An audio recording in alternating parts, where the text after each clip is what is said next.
말씀드렸는데도 나 모르겠는데 하시는 분들은 그냥 저한테 오세요. 제가 해드릴게요. 오셔서 교정 받으셨는데 호전되는 느낌이 전혀 없다. 그럼 제가 100% 환불해드리겠습니다. 오늘은 많은 분들이 궁금해하시는 주제로 가져왔습니다. 가장 빠르게 통증에서 벗어나는 방법입니다. 이런 분들이 있어요. 너무 아파서 병원을 갔는데 병원에서는 이상이 없대요. 난 너무 아파. 약을 먹어도 소용이 없어요. 제 실제 회원님분들 중에는 어떤 분들이 있었냐면 두통약을 하루에 막 3알, 4알씩 드시는 분이 오셨어요. 그렇게 많이 드세요? 그랬더니 아플랑 말랑 하면 얼른 먹어야 된대요. 안 먹으면 하루 종일 어지러운 느낌 때문에 누워 계셔야 된다고 하셔서 약을 계속 드셨는데 드시다 보니까 너무 속상한 거예요. 이걸 매일 내가 매번 평생을 먹어야 되나? 이런 생각 때문에 병원에 가셨대요. 원인을 알아야 이걸 치료할 수 있겠다라는 생각이 들어서 원인을 찾아보려고 병원에 갔는데 병원에서 피검사도 해보고 CT도 촬영해보고 뇌에 문제가 있나 싶어서 수면 뇌파 검사 이런 것도 해보셨대요. 병원에서 정상이라고 그랬답니다. 타이레놀을 처방해줬대요. 막 화를 내시고 오셨다는데 내가 하루에 알약을 3알에서 4알을 먹는데 이게 정상이냐. 병원에서 수치가 정상 범위 안에 들어와 있기 때문에 자기들이 해줄 수 있는 게 전혀 없다. 그래서 타이레놀을 처방해줬다고 합니다. 또 제 회원분들 중에 또 이런 분도 있습니다. 허리 디스크가 너무 심한데 수술은 안 하고 싶어요. 어떻게 해야 되죠? 이렇게 찾아오시는 분들이 있습니다. 그럼 제가 서두에 말씀드렸지만 원인을 알아야 고칠 수 있겠죠? 그러면 제가 이렇게 몸이 아프고 디스크가 있고 원인을 알 수 없는 이 통증은 어디서 오는 걸까요? 저도 정확하게 판단을 내리긴 어렵지만 제 생각엔 결국 이겁니다. 생활 습관과 행동과 패턴이 지금의 이 내 통증을 만든 거예요. 이런 경우 있을 거예요. 주무실 때 옆으로 누워서 자시는 분들이 있어요. 한쪽으로, 이쪽으로 자야 내가 편해. 가방을 매는데 한쪽 어깨로만 매는 분들이 있어요. 혹은 서 있을 때 이쪽 다리도 나도 모르게 짝다리를 짚고 서 있는 분들도 계시고요. 그리고 스마트폰을 볼 때 과하게 고개를 숙이고 보시는 분들이 있어요. 이게 생활 습관과 환경과 패턴들이거든요. 나도 모르게 그렇게 가는 겁니다. 나도 모르게 그렇게 가는 걸 쉽게 고칠 수가 있나요? 쉽지가 않죠. 허리를 꼿꼿이 세워서 바른 자세를 유지하려고 해도 어느 순간 제가 무의식적으로 다른 걸 하다 보면 다시 허리가 이렇게 구부러지는 분들이 있어요. 습관을 한 번에 고치기가 쉽지 않은 거죠. 그래서 결론부터 말씀드리면 여러분 전문가를 찾아가세요. 저한테 안 오셔도 돼요. 주변에 있는 여러분 지금 살고 계신 그 동네에 전문가한테 찾아가서 상담을 꼭 받으세요. 도수치료나 교정사분들을 찾아가셔서 전문가에게 상담받고 교정받는 게 가장 좋은데 너무 비싸잖아요 하시는 분들이 있어요. 제 회원분이 무릎 수술을 하셨거든요. 한쪽만 2,500 나왔다고 하시더라고요. 2,500 나왔는데 2,500이면 끝나는 것 같은데 그렇지 않아요. 실제로 재활훈련도 들어가요. 재활훈련, 재활운동도 들어가는데 그때마다 비용을 따로 내고 또 운동을 하셔야 됩니다. 어차피 수술하고 해야 될 거 그냥 미리 찾아가서 전문가들한테 운동 받으시고요. 교정을 받으세요. 그게 수술 비용보다 훨씬 저렴합니다. 근데 저는 받아봤는데 도수치료도 막 20번, 30번씩 받아보고 교정도 받아보고 운동도 해봤는데 전 효과 별로 없던데요? 라고 하시는 분들은 그냥 저한테 찾아오세요. 제가 교정해드릴게요. 제가 이 얘기를 왜 하냐면 제가 잘하니까 저한테 오세요가 아니라 참으세요. 그걸 참다가 그게 점점 이게 골마서 터져버리면 수술을 할 수밖에 없는 상황이 되거든요. 수술하기 전에 예방할 수 있는 방법들이 있어요. 그냥 덮어놓고 좀 아프긴 한데 파스 붙이고 좀 참으면 좀 괜찮아. 그렇게 키우시지 마시란 말씀입니다. 제가 이렇게 말씀드리면 또 그런 분들도 있을 거예요. 뭐야 이거 교정팔이 아니야? 도수치료 받으라고 이거 계속 선전하는 거 아니야? 라고 하시는데 유튜브를 통해서 운동을 알려드릴 수 있는 게 5분에서 10분 정도밖에 안 됩니다. 더 깊고 더 자세하게 알려드리고 싶어도 알려드릴 수가 없는 게 여러분의 상황과 여러분이 지금 아픈 부위가 다 달라요. 그래서 그분에게 맞춤으로 운동을 알려드려야 되는데 맞춤 운동을 알려드릴 수가 없다 보니까 정말 그냥 통적으로 알려드릴 수 있는 운동밖에 없습니다. 그리고 저뿐만 아니라 다른 운동 유튜버들이 굉장히 많으세요. 어디가 아플 땐 이 운동을 하셔라. 여기가 아프면 또 이런 운동을 하셔라.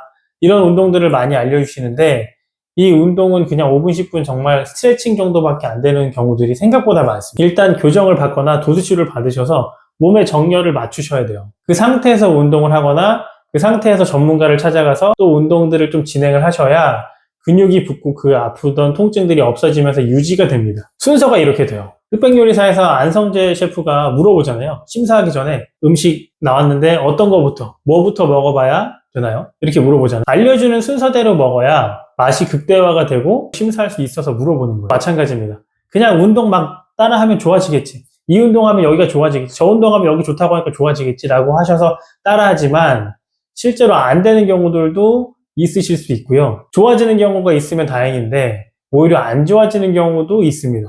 실제로 제 회원분들 중에 그런 분이 계셨어요. 허리가 안 좋으셨던 분인데 유튜브에서 하는 모든 동작들을 다 따라해 보셨대요. 근데 오히려 아팠대요. 그래서 찾아오셨습니다. 뭐부터 해야 돼요? 교정부터 하셔야 돼요. 몸의 정렬을 맞춘 상태에서 운동하셔야 된다는 말씀입니다. 자, 그래서 지금 다시 한번 순서를 말씀드리면 1번이 도수치료나 교정을 받아서 정렬을 맞춘다. 2번이 그 맞춘 상태에서 나에게 맞는 운동 동작들을 따라서 근육을 키워서 그걸 유지한다. 이겁니다. 그럼 이번 영상에서는 1번과 2번 모두 다루기가 어렵기 때문에 일단 2번 나에게 맞는 운동 동작 따라하는 건 다른 영상에서 제가 기획을 해서 영상을 촬영해 볼 거고요. 1번부터 할 겁니다. 우리 동네에서 도수치료 잘하시는 분, 교정 잘하시는 분을 찾는 방법을 지금 알려드릴 겁니다. 자, 첫 번째, 도수치료사, 교정사 분들이 꾸준히 공부를 하시는 분을 찾아가셔야 됩니다. 예전에 그냥 학교에서 배웠던 이론이나 실무, 병원에 취직하면서 실무적으로 배웠던 것들을 가지고 매뉴얼만 가지고 교정을 해주시거나 도수를 해주시는 분들이 계세요. 그런 분들에게 도수치료를 받아보시면 아시겠지만 그냥 그저 그렇습니다. 이 돈 내고 이걸 받아야 되나? 할 정도로 그냥 그저 그래요. 매뉴얼대로만 하시니까. 공부를 꾸준히 하시는 도수치료사분들, 치료사분들, 교정사분들은 다릅니다. 그분들은 정말 잘하세요. 그런 분들 같은 경우는 이미 병원에 소문이 나 있고 그 동네에 소문이 나 있는 경우들이 많습니다. 공부를 꾸준히 하시고 부족함을 느끼셔서 부족함을 채우려고 하시는 치료사분들이나 교정사분들을 찾아가시는 게 가장 좋습니다. 두 번째는요, 비포 애프터가 확실한 곳을 찾아가는 게 좋습니다. 비포 애프터 그럼 어디서 찾아요? 병원의 인스타그램이나 혹은 블로그를 찾아보시면 비포 애프터 사진이나 영상들이 있을 겁니다. 그런 곳을 찾아가셔야 돼요. 그냥 무작정 여기가 저렴하네, 여기가 좀 좋아 보이는데 라고 해서 가지 마시고 내가 아픈 부위가 좋아진 사례들, 영상이나 사진들을 꼭 찾아보시고 가시는 걸 추천드립니다. 자, 마지막 세 번째는요, 입소문이 좋은 곳을 찾아가는 겁니다. 입소문이 좋은 걸 어떻게 알죠? 입소문을 인터넷으로 옮겨놓은 게 결국 후기글이거든요. 그 후기글을 찾아보시고 방문하시는 걸 추천드립니다. 간혹가다 블로그 글을 보고 찾아오시는 분들이 계세요. 그 블로그 글 나쁘진 않지만 실제로 100% 신뢰하기 좀 어렵다고 저는 생각합니다. 예전에 제가 맛집이라고 블로그 글을 막 여러 개를 보고 그 집을 찾아간 적이 있는데 생각보다 맛이 그냥 그저 그랬거든요. 와, 이거 대박이다, 너무 맛있다, 이런 느낌은 아니었는데 블로그는 너무 맛있다, 극찬을 하는 경우들이 있더라고요. 알아봤더니 블로그 글을 포스팅해 주시는 분들은 거기에 소정의 금액을 받거나 음식이나 서비스를 공짜로 제공받고 그 글을 써주는 거기 때문에 그 글을 써달라고 요청하신 분이 이런 글 빼주시고 이런 걸 넣어주세요, 그런 요청이 들어오면 그걸 거절하기 어렵다고 하더라고요. 그래서 블로그 글을 100% 신뢰하지 마시고 영수증 리뷰하신 걸 보시고 가시는 걸 추천드립니다. 제가 말씀드린 이 세 가지를 가지고 꼭 찾으셔서 동네 대 동네에 가장 좋고 잘하시는 도수치료사나 교정사분들에게 교정을 받으시는 걸 추천드립니다. 말씀드렸는데도 나 모르겠는데 하시는 분들은 그냥 저한테 오세요. 제가 해드릴게요.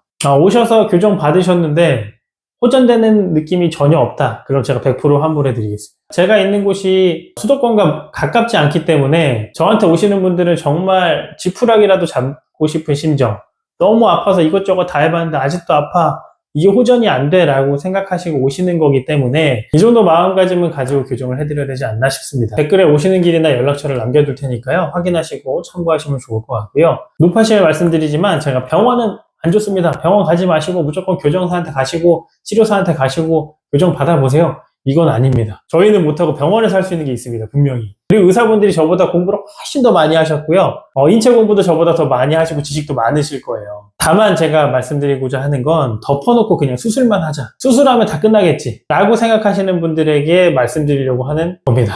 수술하기 전에 해볼 수 있는 건 다 해보시는 걸 추천드립니다. 수술하시고 나면 돌이킬 수가 없어요. 교정도 해보시고 운동도 해보시고 이것도 해보고 저것도 해보고 정말 해볼 수 있는 거 다 했는데 안 되겠다, 그때 수술해도 늦지 않습니다. 꼭 동네에 잘하시는 분들 찾아가셔서 교정을 받으시고 전문가분께 맡겨서 운동까지 하셔서 아픔 없는 하루를 살아가셨으면 좋겠습니다.